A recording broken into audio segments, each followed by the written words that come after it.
East Cleveland, my client died.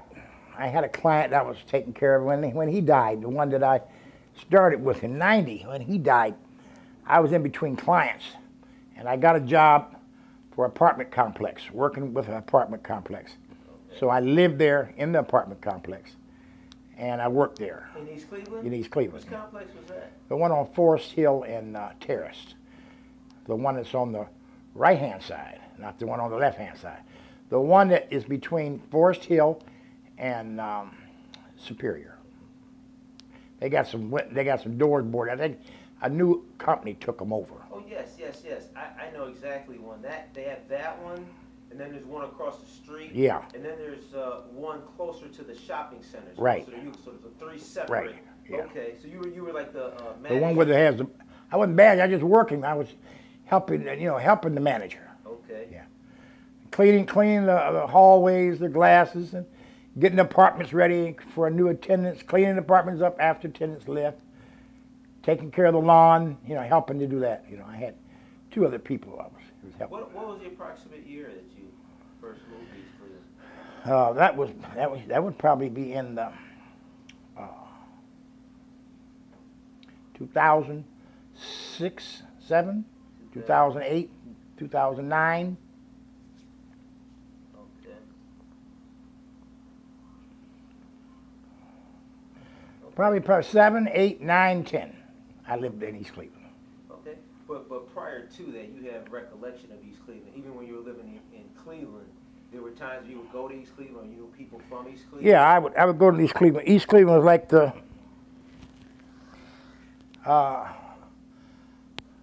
like the ghetto area of town. It was considered, East Cleveland was considered the worst area, one of the worst areas in town. Okay. As far as a city is concerned. Okay. Cleveland had bad areas, but the whole East Cleveland area was considered bad. Okay. If you had a nice house, there was some bad houses around next to it. In East Cleveland? Yeah. Yeah. Where you live in East Cleveland. You was across the street or the street over, you can't find like a whole section of East Cleveland that's real nice. Right. Today? Yeah. Today. Can you think back to East Cleveland? Say I used to come to East Cleveland during the 60s, 70s, coming from Lorraine to party when 105 and Euclid was not Cleveland Clinic. Nothing but bars and stuff. You might have been by that. You would not believe how many stories we're getting about this 105 Winston. Yeah. I mean, they're just filling us in. Go ahead, tell us about that. Yeah, I used to come up to party. You could leave. I could leave Lorraine at 2:30 when the bars left closed.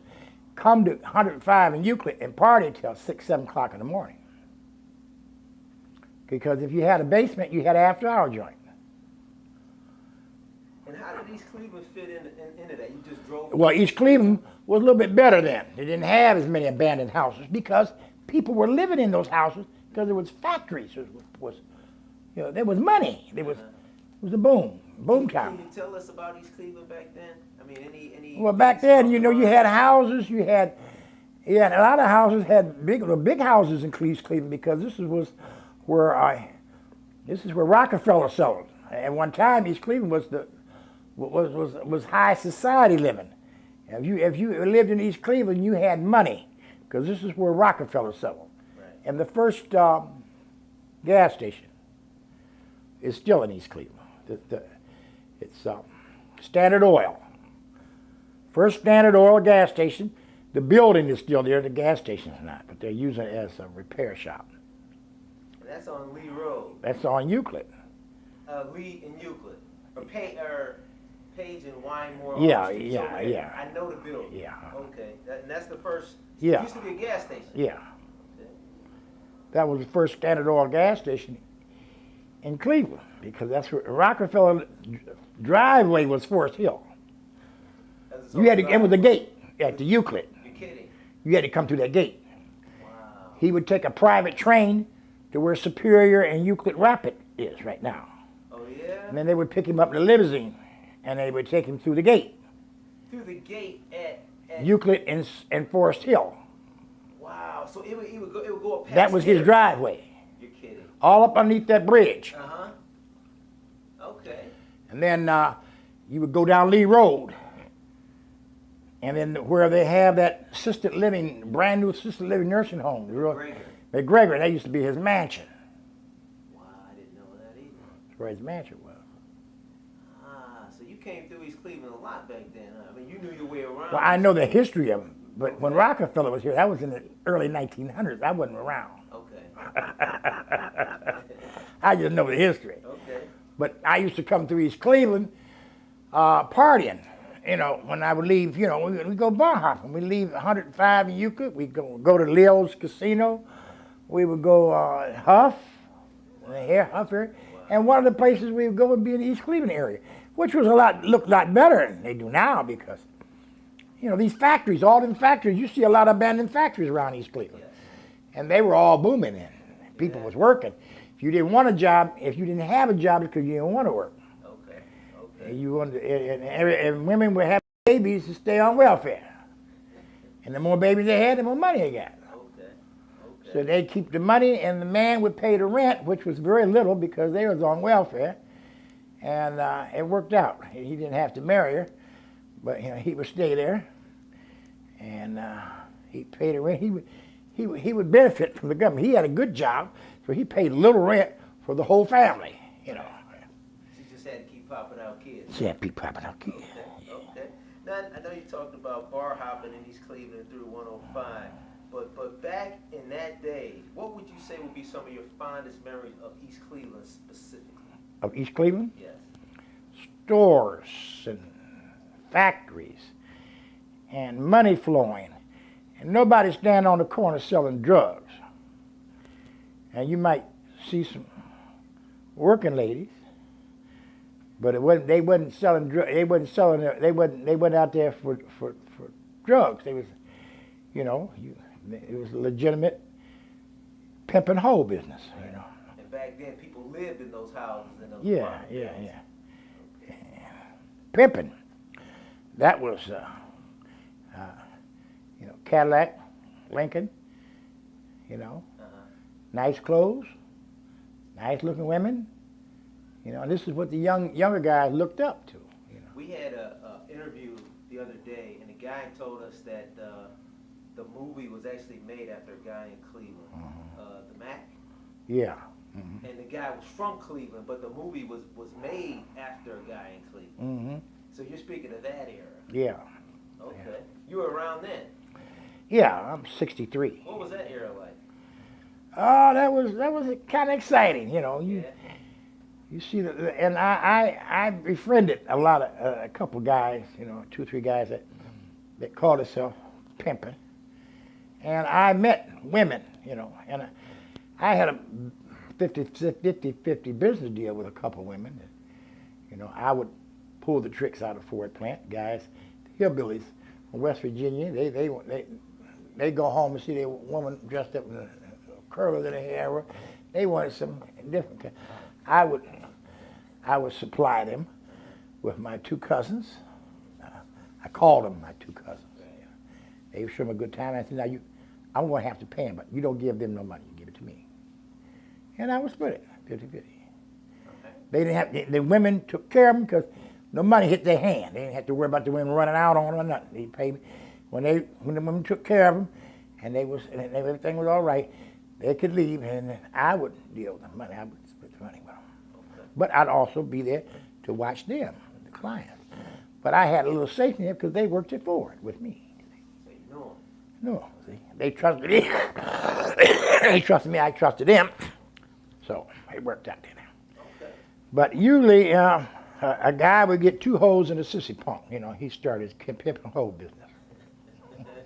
Sissy punk watched the hoes. Yeah, because he didn't have to worry about them messing with the women. But anything they did, that he didn't like, the sissy punk would tell him. And he paid the sissy punk. Gotcha. Okay, we'll move on to the next one. In what ways has the city of East Cleveland changed over time? Through the economics, through the plants closing, the jobs falling, the houses being in ill repair, being abandoned, People had to give up their houses. People had to move out of the apartment buildings. And then the flow of crack cocaine took East Cleveland down as far as it's been.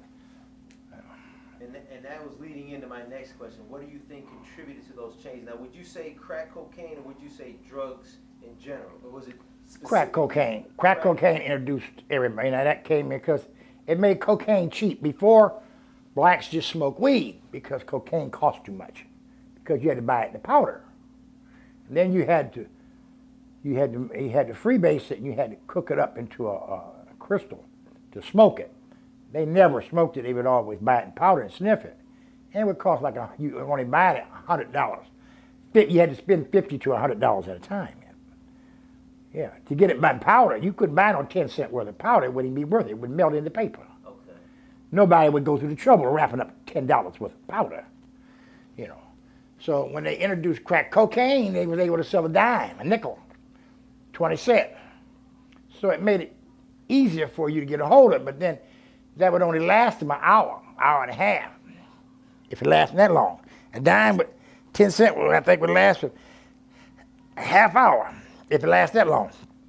It was good if it wasn't mixed up with a lot of speed, you know. So that they would mix it with speed and make it last a little longer. They'd be speeding, trying to get some more, because they want that feeling they got from the first hit, and they never could get it again. And they have to come down and have to get it out of their system in order to get that first hit feeling again. Some of it would have to come out of their system before they get that first hit. You know. Wow. Okay, so we got economics. We got the jobs, companies leaving, led to people leaving houses, and then you had the whole crack epidemic. And approximately what year was that? 80s. The 80s? Yeah. Wow, that sounds like a heck of a time, especially coming in after all. And then the apartment buildings, they had to leave the apartment buildings because the drug dealers took over the apartment buildings. So the apartment buildings went down. They foreclosed the apartment, they had to take over the government, and when they busted the drug dealers and the drugs in the apartment, the person lost the apartment building. That's a big impact. Yeah, and then they just left the apartment buildings to decay.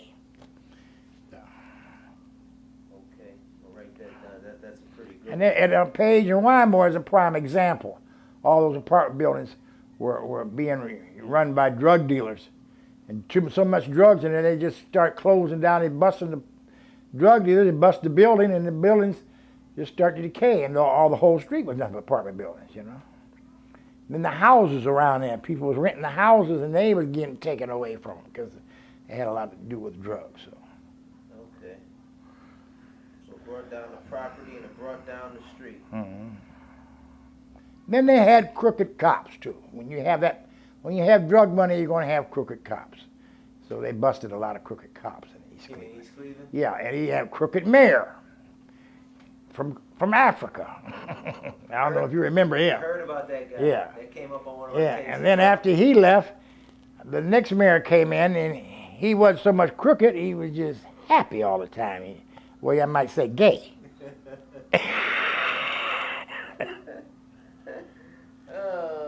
But I started coming to Cleveland back and forth from Oakland in '66.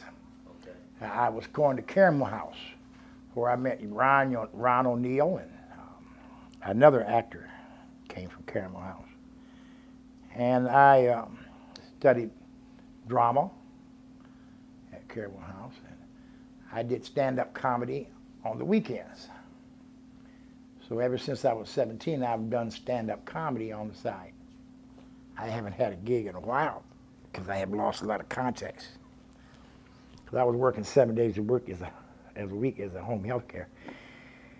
But I did a few shows for some of the bus drivers, you know, and getting on and off the buses and telling and making them laugh, you know, because I broke the monotony when I get on the bus. I always had something to break the monotony and make them smile and laugh. So I did some parties for them. You know. You do any stand-up in any facilities, like bars? No, I don't have the contacts for bars. I used to have contacts for bars, but I'd rather do private parties and cabarets because it's a little bit more intimate. Uh-huh. Bars and clubs, uh, you don't get the attention, and you don't know. And they have such a mix of audience. You know what kind of audience you have. You can prepare your spot and what you're going to do because you know the audience. You know it's going to be over a 50, over a 40-year-old audience. You know it's going to be under. You know your audience better. In a club. Do you ever do any stand-up or any acting in East Cleveland? At the East Cleveland Theater? No. I saw that several times, but I never got involved with that. No. Okay. I was too busy working. Didn't really have time. Okay. Yeah, but I always wanted to get involved. I went there a couple of times, but they seemed like it was always closed. I never found anybody in there. Yeah. You took acting class over at the Caramel House? Yeah, that was back when I was 17 years old, though. That was a bit long time. That's good. That's real good. Okay. Let's move on. Our next one. How has race and racism impacted you personally? Well, I went on a traveling spur at the age of 17 in the summer of '66. And I traveled New York, Memphis, stayed in Ripley, Mississippi for about a month. And I went to Texas. I went to Atlanta, Georgia. I worked with Stokely Carmichael's group, SNCC, Student Coordinating Committee, Student Nonviolent Coordinating Committee. I worked beside Julian Bond and his wife. I met Martin Luther King. I went to his church. I heard his sermon, shook his hand. I marched across the Ebbett Bridge with Martin Luther King the second time. They went across. The first time they got trampled. And I did all these things with a guy, Oberlin College student. Oberlin College is surrounding Oberlin. And it's consumed. It was the first college to admit blacks. Private college, yeah. First college to have co-education, women and men. It's rated with Yale and Princeton, Case.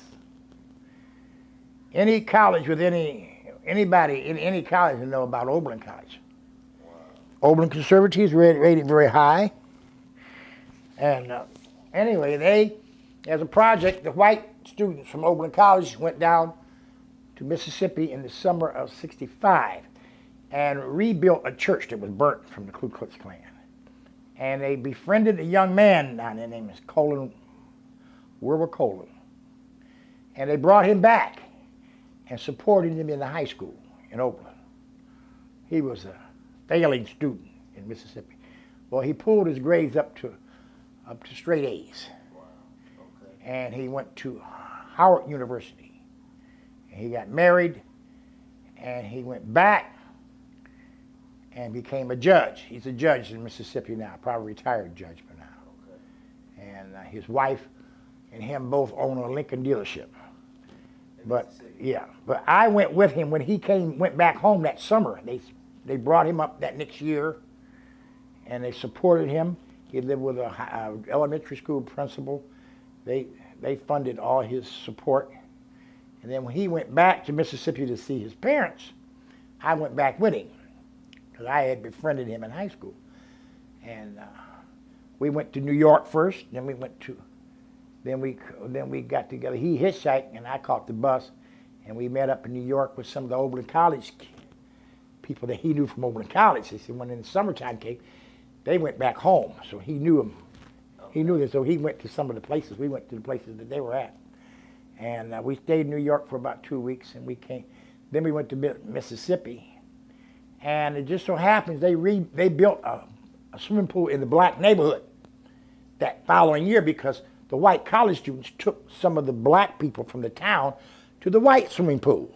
In Mississippi? Yeah, and they couldn't do anything about it because those are white college students, the Oberlin College students. They didn't want to make a name hurting, doing anything. They didn't want to get on the map as doing anything to the white college students.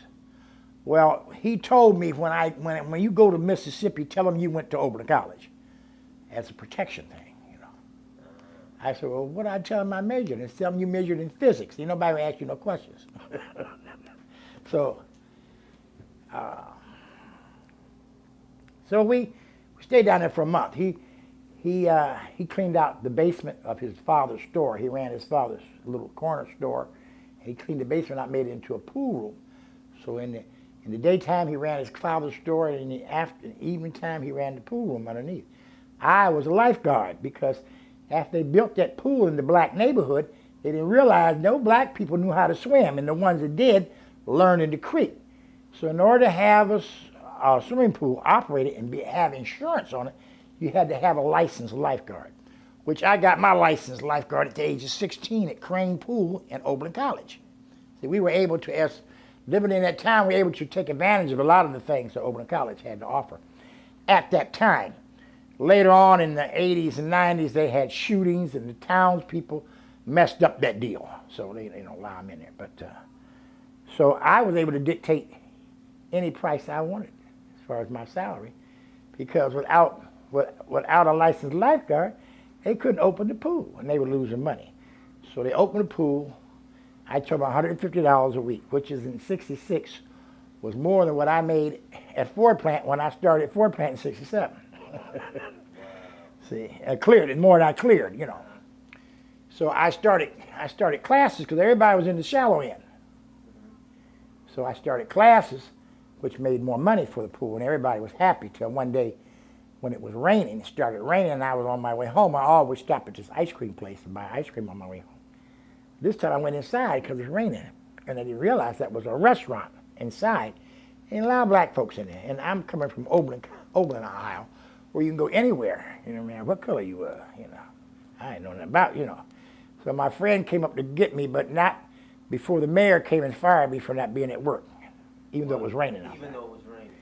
And because I was from Oberlin College, was the only reason I didn't get lynched. Wow. So we left.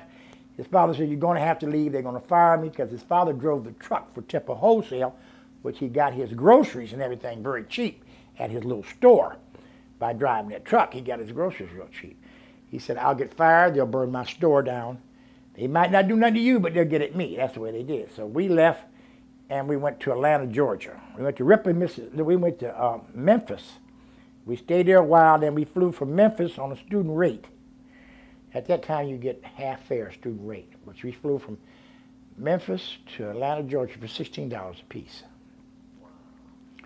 And then we got connected with Stokely Carmichael's group.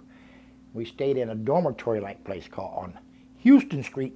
We called it Houster Street because that's where the house was big. Everybody had a room, and we would rotate shifts. And we go down, we get in the van, we go downtown, we work at the office making Black Panther pamphlets. Wow. Yeah, don't think that Stokely Carmichael and Rat Brown wasn't close. And Julian Bond, that's where he started his career. Okay.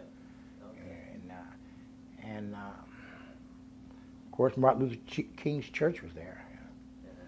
We went there. I went to his church, and there was for an hour and a half, you could hear a pin drop. He had everybody's attention for an hour and a half straight. Nobody. Martin Luther King. Yeah. Well, you know, he was a great orator. Absolutely. And after the service, I was able to shake his hand. And I never knew at that time that he would be as famous as he is now. Of course. And then they had the march. I went on the second march. I'm glad I wasn't on the first. Oh, absolutely. And so I met a lot of people, and I came back to Oberlin at the end of the summer. And my parents didn't know where I was from one day to another. No phones and stuff. They had no cell phones then. Wow. Wow. I'm gonna readjust this. So it was over in '69. I quit Oberlin Community College because I was making more than my professor, and I had better benefits. So I worked at Ford Motor Company 23 years before I got hurt and went on compensation. Wow. I had a business in Ford. I booked numbers.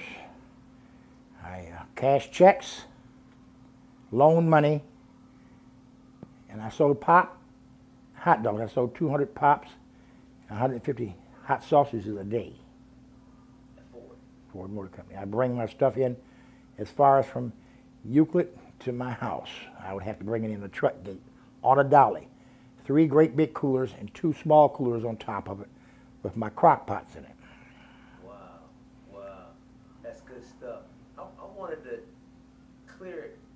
get a little more information on the traveling. All these places you went in one summer? One summer. About 13 cities.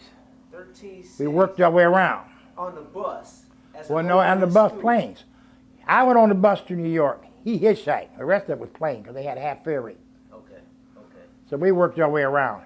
He was, in New York, we made money because he was a pool shark. So we used to set up where I would beat him and get other people to play him. And when the money got big, that's when he would win. Okay. They would bet on me. And they was making money betting on me until the money got up to double or nothing. Then he would beat me. Hustle, huh? Yeah. Then we left New York. We walked across the George Washington Bridge with a white girl that was from Oberlin College. We went down into Harlem, and they wouldn't serve us because we had that white girl. We had people running around, waving things, black power. Very dangerous. I had it very dangerous. Yeah, I could have been dead a long time ago, or in prison.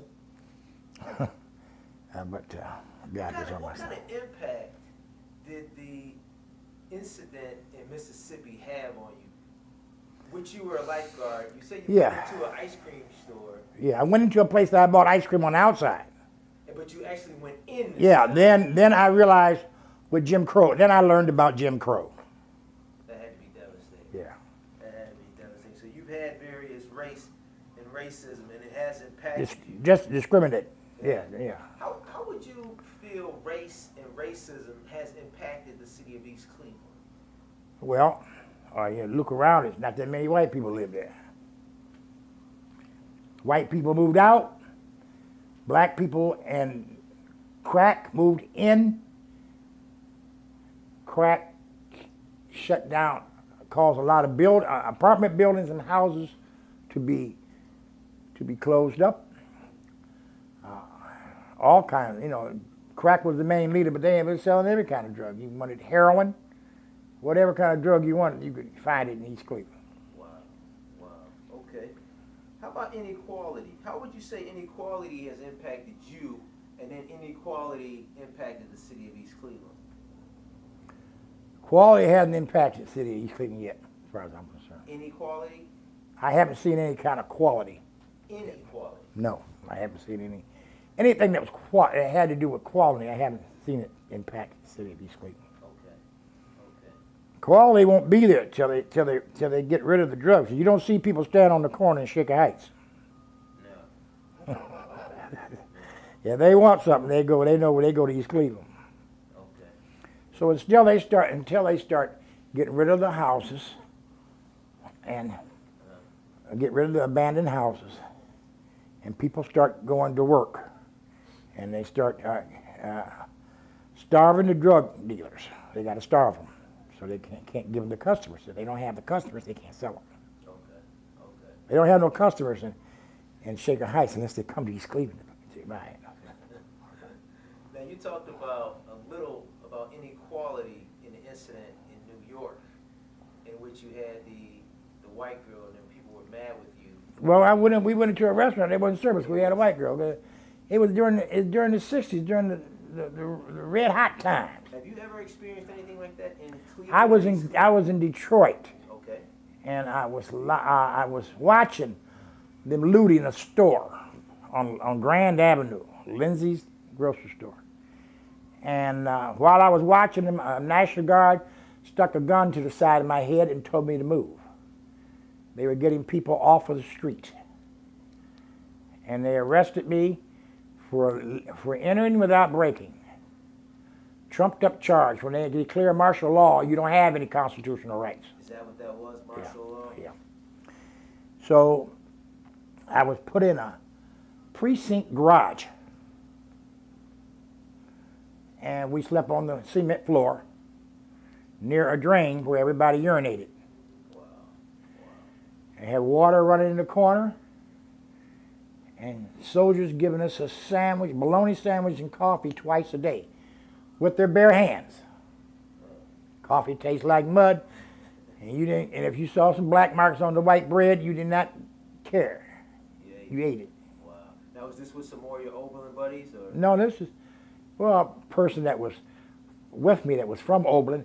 What happened, his brother was, we were all in Oberlin. His brother was in Oberlin because one of his older brothers died in Vietnam. And he came to the funeral. That's when the riot broke out in Detroit. Okay. And he went back. And how he got into Detroit with a black paneled van, I don't know, during the riots. I mean, the man knew the back roads.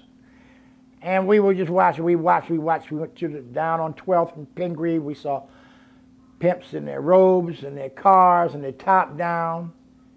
And the lady standing beside his car with a shotgun. The other ladies were getting televisions out of the store, looting. So it was exciting for a young 17, 18-year-old boy, you know. Wow. 68. That would be something. So. Okay. Can you recollect a memory or an instance when the community of East Cleveland or Cleveland, particularly East Cleveland, fought for something, when they all stood up for something? At one time, they were going in groups, walking down streets that were people that were dealing. The drugs were being dealt, and they would go like in maybe groups of 20 and 30, singing religious songs and walking up and down those streets, disrupting any kind of sale. So they were trying that at one time, community, trying to take back the streets type thing. I don't know if they're doing it now. So, what year was this? This was in early 90s, early to the middle 90s. Take back the drug streets. Yeah. Was that successful at all, or? For a while, and then they tired of it. Yeah. You ever partake in any of that? No, I used to watch them. I was too busy working. I used to stand there and walk. I'd be standing there waiting on the bus or getting off the bus, and I'd see them, you know, Right. groups, yeah. Okay. How have the surrounding institutions and cities impacted the city of East Cleveland, or not impacted the city of East Cleveland, like Cleveland Heights, or Cleveland, or University Circle Hospital? You know, I don't know. I don't know how they have impacted. I can't really say how they have impacted East Cleveland. I know that they kind of like separate themselves from East Cleveland as much as they can. They cooperate as far as law. You know, as far as law enforcement, they cooperate pretty good with one another. Okay. But I don't think they have really impacted. I think East Cleveland is trying to come up to their standards. You know, with all these different cameras, stuff like that, trying to You think get that money. over the years, like say from the 60s, 70s, 80s, 90s, and the 2000s, that these surrounding cities have helped East Cleveland or kind of turned their back on East Cleveland? Because a lot of these cities have built up their own cities. Right. East Cleveland, Cleveland Heights, and all the cities around East Cleveland are benefited from the people leaving East Cleveland. Factories, jobs, and anybody who had nice homes in East Cleveland sold them so they could go to Cleveland Heights. Shaker. Okay? Good deal. Okay. What is your vision for the future of East Cleveland? What would you like East Cleveland to look like?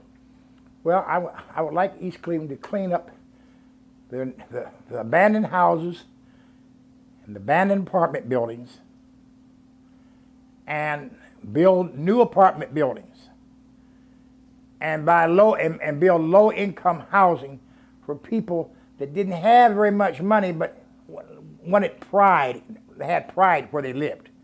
So they would keep the other people's houses, the value of them up. They would make sure their lawns were taken care of. They wouldn't throw trash in the street, you know, and they would keep up because they have an incentive. East Cleveland has to give the people of East Cleveland, the poor people of East Cleveland, incentive to keep their property up, to want to work,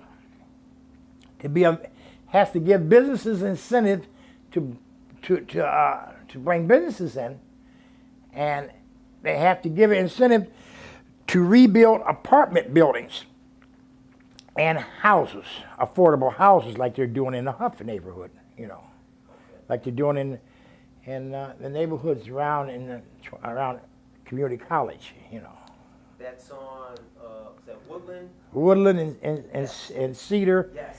Yeah. Yes. I saw those. Those are really nice down there. It's Yeah. hard to believe those were the projects. Well, you see, they're coming up Euclid. I don't know if those condos or they're by Lakeview, Okay, right. but they're going to stop at a certain point. Certainly won't go past Windermere. So, Why do you think that is? well, nobody wants to live past Windermere. The people that are they're building those apartments and those condos for people to save gas and they save parking. They jump on the health line and they're downtown. They can take the green bus anywhere they want to go. And they can walk. Right. That saves on parking, traffic, and gas. Okay. They work downtown. The health line runs every 5 minutes during certain hours. Yes, it does. Yes, it does. Yeah, so that's why they put so much money in that health line, That they had. to bring people downtown to the events. Okay. And right now we're talking about the future of East Cleveland. Can you tell me about the major issues that need addressing? I heard that they're going to be moving the police station to You think that's a good idea? the outer East Cleveland. Well, City Hall a or new just building. The police station? City Hall, I mentioned. Build a new building. A new building would be good, but I don't know if that would help. I might improve it by moving it away, so businesses can go down through there and they can have businesses, and by having the neighborhood, giving power to the neighborhoods to clean up their incentives for the neighborhoods to clean up their own neighborhoods. Okay. They're starting to. I noticed that they don't see the different corners that they used to hang out when I'm on the bus. I don't see them out on those different corners like I used to. Matter of fact, they ought to pay people to make buys that the drug dealers trust. The crackheads, people pay them. Set them up. What they're doing and put them under pressure. When they catch them with a little bit of cocaine or a stem or something, they pressure them to make a buy. To get them off. To get you. This will go away if you make a buy. To pressure them that way. But in Washington D.C., I understand that they actually paying them $50 and letting them keep the product. They don't need the product after they bust them with all theirs. Wow. Okay, well you've listed a couple of issues that need addressing: the low income, the incentives, new houses, new businesses, clean up the streets. Are there any other issues that you think need addressing inside the city? I know earlier you talked about the churches should unite and unite with programs to get the younger class people, because churches just won't survive if the younger people don't start taking over. If they're not equipped to take over, the older people in the church will just die off and the church will disappear. So the churches have to unite with programs and money.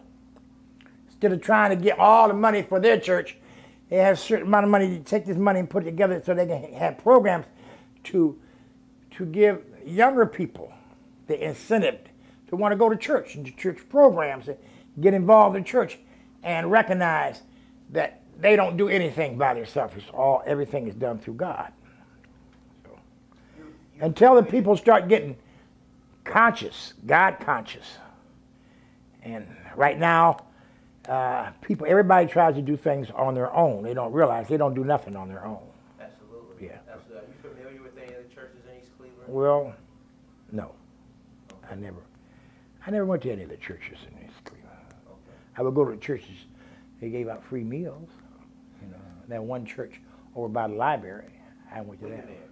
Yeah. That's the church I grew up in. Yeah. They give out free meals. I went there a couple times, but never went to the services. Okay. So I got you down. I got you down for helping East Cleveland for the future. New businesses, new houses. They have to have buildings, incentives. Incentives. Incentives for all that to happen. They have to provide incentives for those things to happen. What would you think would be some of those incentives? Like, give me an idea. Well, programs for younger people, okay? Just through the church or through the city? Through the churches, and churches connect with the city. Something for the younger kids, younger people to do. And incorporate it with the city and the churches. Okay, how about the schools? The schools should be involved too, you know, but the schools should have programs too. There was a couple years ago, Shaw High School had 60% of the kids had HIV. 60%? 60%. It never hit the newspaper. Wow. I found out from somebody whose kid went there. 60%? 60% of the kids in Shaw High School was having sexual related diseases. Wow, we're talking teenagers. Yeah. They matter of fact, they had some on camera in the locker rooms or something in different places having sex. Yeah. You're kidding. I know. That's terrible. They were having sex in the school. That's terrible. That's terrible. Listen, Michael, we're winding down here on the questions. And our next question is, what would you do, what would you be prepared to do to help East Cleveland get better? To make some of these changes? What would I be prepared to do? Get involved and try to get involved in programs that would interest people, other people, to get involved. Give incentives for other people to want to get involved. You can't do nothing by yourself. You have to have the people's cooperation. Okay. And you have to get other people involved to put the incentives out there and have them go to City Hall, have them go to the churches. And until you can see City Hall and the churches and the schools uniting in the same ideas for the younger people, East Cleveland's going to fade away. And some other city's going to just take over there. Because once the older people die off, move out, younger people won't have the skills or the know-how, or the jobs, or the money, or the connections to hold it together. So you think another city would take it over? Have to. If there's nothing there, you know, who's going to pay the police? Here on Hospital's gone. Stephanie Tubbs Jones Outpatient Center is a marvelous place. And I've gotten better service through that than I have through the hospital. Oh, yeah? Yeah. Okay. All right. Well, listen, Michael, is there any other remarks, any other things you'd like to tell the East Cleveland and Case Western Reserve here on your oral life narrative? No, I just about covered just about everything. Yeah? Yeah. And that's the main thing. They have to get the younger people involved. If the younger people are not involved, East Cleveland will just fade away. Okay. How do you feel about our government? I know you made a couple of remarks about past government and past mayors. Oh, I think the government is in the bed with Mitt Romney. Right now? Well, I think he's under government. I meant East Cleveland government. Oh, I think East Cleveland government is trying to bring money into East Cleveland. They're trying to get money through all these cameras and lights and stuff, but they're bleeding. They're bleeding the same people that they're trying to help. You can't draw blood out in one way, put blood in the other way. You know. It's a hard call, but you like the administration. You give Mayor. I think the mayor they have now is better than the mayor they had before. Good deal. We all give him a thumbs up. We think he's doing a pretty good job. And he stated in one of his addresses to the city, I think he said 80% of the tickets are from outside of East Cleveland. Mm-hmm. So we're getting 80% of the red light tickets are outside of East Cleveland, or people who don't live in the city. Right. So That's not a bad trade-off. Yeah. A little inconvenience. Yep. Okay, Michael, we'd like to thank you for your time. But then as a result of that, people are going to stop coming to East Cleveland. And they're not going to be spending their money in East Cleveland, so they got to pay those traffic fines. They don't realize that either. That's a drawback there. That means people are coming from other parts of the city that's going to don't stop. I know people now that won't drive up Euclid. Same here. Same here. I know people that won't come through East Cleveland because of that. Yeah. Yeah. So you got trade-offs. So your businesses are losing business because of those cameras. Okay. People that used to come to the business don't come to the business no more. People that used to come to people's homes, they try to take the back routes, and they don't come on the main streets where the businesses are. Right.